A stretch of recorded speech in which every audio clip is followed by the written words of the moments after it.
আসসালামু আলাইকুম। আজকে আমরা একটি গুরুত্বপূর্ণ ম্যাথ সলভ করব। তো চলুন শুরু করি। এখানে দেওয়া আছে কি পি ইজ ইকুয়াল √3 প্লাস √2 হলে পি কিউব প্লাস 1/p কিউবের মান নির্ণয় করো। স্পষ্টতই এখানে বোঝা যাচ্ছে কি এখানে এ কিউব প্লাস বি কিউবের সূত্র আসছে।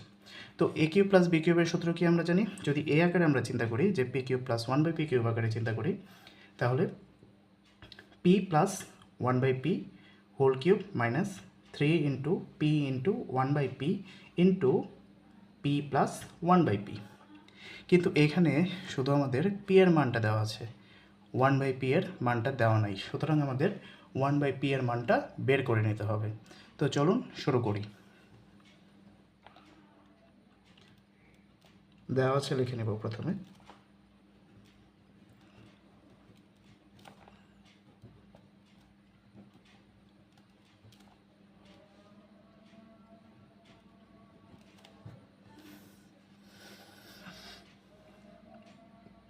তো এখন যেহেতু আমাদের 1/p এর মান বের করতে হবে, তো 1/p এর মান বের করি।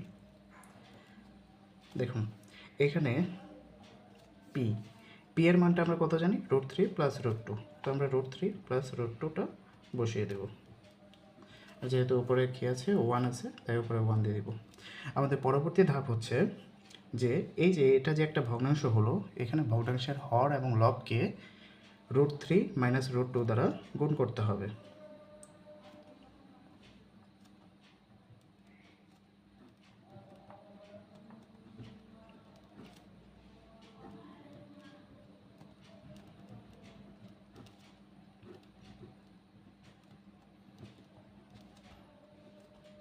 আচ্ছা, তো বীজগণিতের সূত্রগুলি থেকে আমরা একটা সূত্র সম্পর্কে বহুল পরিচিত, সেটা হচ্ছে যে এ স্কোয়ার মাইনাস বি স্কোয়ারের সূত্র। তো এ স্কোয়ার মাইনাস বি স্কোয়ারের সূত্রটা কি? A square minus B square is equal A plus B into A minus B. তো আমরা যদি এখানে লক্ষ্য করি, তাহলে দেখা যাচ্ছে এই যে এখানে √3টাকে যদি আমরা এ হিসেবে বিবেচনা করি এবং √2টাকে যদি বি হিসেবে বিবেচনা করি, তাহলে এখানে কি আসছে? এ plus B into A minus B. সুতরাং আমরা এখানে বলতেই পারি যে এখানে আমাদের এ স্কোয়ার মাইনাস বি স্কোয়ারের সূত্রটা আসছে। তো আমরা লিখে নিই, 1-এর সাথে √3 মাইনাস √2 গুণ করলে √3 মাইনাস √2ই আসবে।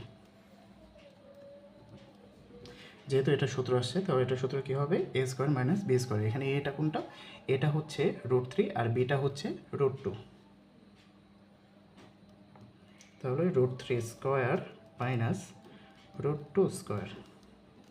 আচ্ছা, পরবর্তীতে আমরা দেখতে পাচ্ছি যে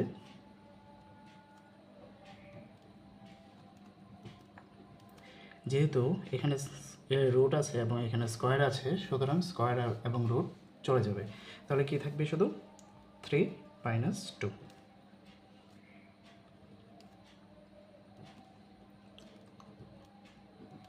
থ্রি থেকে 2 চলে গেলে 1 থাকে। এখন ভগ্নাংশের হরে 1 থাকা যে কথা, না থাকাও সে একই কথা। সুতরাং এখানে কি আসবে?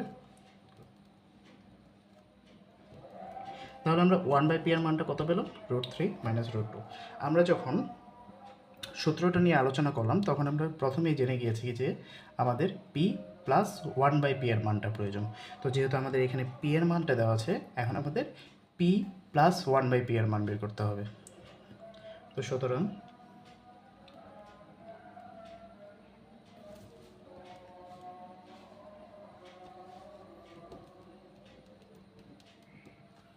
মানগুলো বসিয়ে নিব।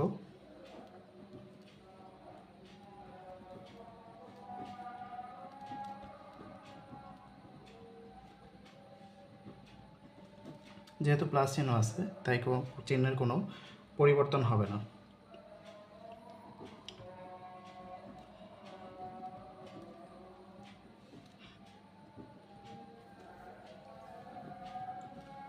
প্লাস √2 মাইনাস √2 চলে যাবে।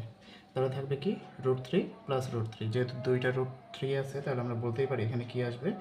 2√3। আচ্ছা, আমাদের অঙ্কের এক অংশ সলভ হয়ে গিয়েছে। এখন আমরা অঙ্কের যে মেইন অংশ, সেটাতে প্রবেশ করব। প্রদত্ত রাশি দিয়ে লিখব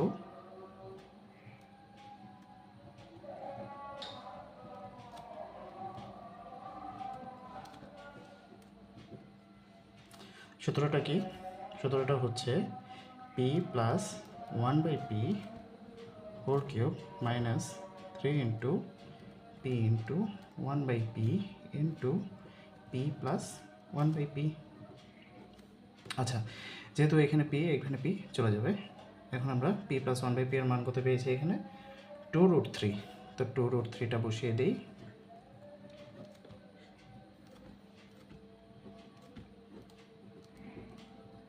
ওকে, তো এখন দেখছি এখানে 2√3-র ওপর কিউব আছে।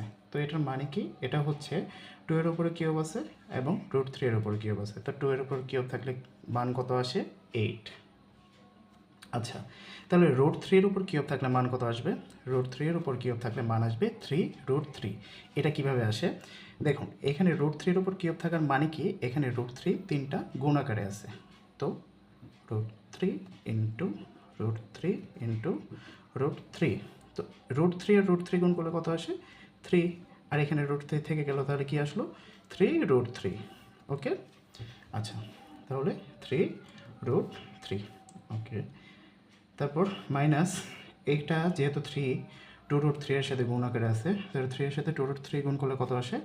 6√3। আচ্ছা, তো 3টা কত? 24। তাহলে কি আসে? 24√3 মাইনাস 6√3। আচ্ছা, 24√3 থেকে 6√3 চলে গেল কত থেকে? 18√3। ধন্যবাদ, আমরা মানটা পেয়ে গিয়েছি।